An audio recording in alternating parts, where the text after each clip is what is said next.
আসসালামু আলাইকুম। আমি মাহমুদুল হাসান। আমার বাসা গোপালগঞ্জে।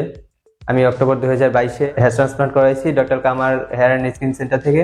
আমি এখানে ট্রান্সপ্লান্ট করতে আসার পর থেকে আমি স্যারের কাছ থেকে যে ব্যবহারটা পেয়েছি, এখানে স্টাফদের থেকে যে ব্যবহার পেয়েছি, নার্সদের থেকে, মোটামুটি আমি সবকিছু মিলে আমি স্যাটিসফাই। বিভিন্ন জায়গায় জাস্টিফাই করে আমার এখানে ভালো মনে হয়েছে যে আমার এখানে স্যারের কথাবার্তা শুনে, স্যারের এখানে রিভিউ দেখে আমি এখানে আসছি। আসার পরে স্যারের পরামর্শে আমি 1500 গ্রাফট হেয়ার ট্রান্সপ্লান্ট করেছি।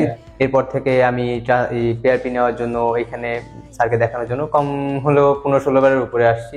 তো আমি সব মিলে এখানে যে বিহেভিয়ার, সবার স্যারের যে বিহেভিয়ার, স্যারের যে আন্তরিকতা, এটা নিয়ে আমি সম্পূর্ণ স্যাটিসফাইড। ফলাফল আপনারা এখনই দেখতে পাচ্ছেন আমার কি অবস্থা। আমি আমার অনেস্ট রিভিউ দিচ্ছি যে হ্যাঁ, আমি সম্পূর্ণরূপে আমি স্যাটিসফাইড। 21 বছর বয়স থেকে আমার প্রচুর পরিমাণে চুল পড়া শুরু হয়। চুলে মাথার মধ্যে খুশকি সমস্যা দেখা দেয়।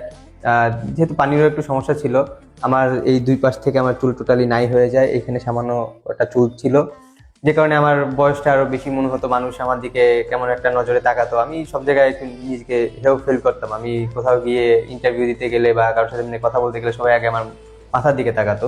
এই জিনিসটা আমি আমার নিজের কাছে খুব লজ্জাজনক মনে হয়। বলবো আমার পার্সোনাল মতামত থেকে যে আপনারা স্যারের এখানে আসবেন, এসে স্যারকে দেখাবেন, দেখিয়ে আপনাদের যতগুলো দরকার হয়, যতটুকু গ্রাফ দরকার হয় আপনারা ততটুকু স্যারের কাছে করে নিয়ে যাবেন। ইনশাল্লাহ আশাবাদী আমি যে আপনারাও ভালো ফলাফল পাবেন।